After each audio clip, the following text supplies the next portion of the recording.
Yesterday, this coin looked rich. Today, it looks like it borrowed money from its own profile picture. And accounting has noticed. An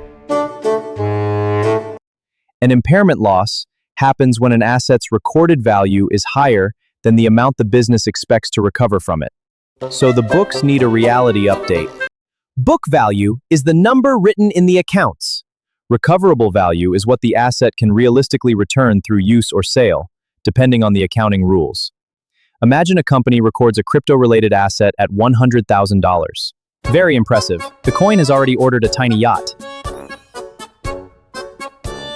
Later, evidence shows the asset may be recoverable for only $60,000. Cancel the yacht, keep the inflatable duck. 100,000 minus 60,000 equals a $40,000 impairment loss. That loss reduces the asset's recorded value and usually affects reported profit. So every red candle means impairment? No, a market dip alone may not be enough. The asset type, evidence, and accounting framework all matter. Impairment does not make the loss happen. It makes the accounts acknowledge that the value has already weakened. The market changed the story. Accounting corrected the subtitle. Well, this is the part where I leave. I'm not paid for overtime, you know.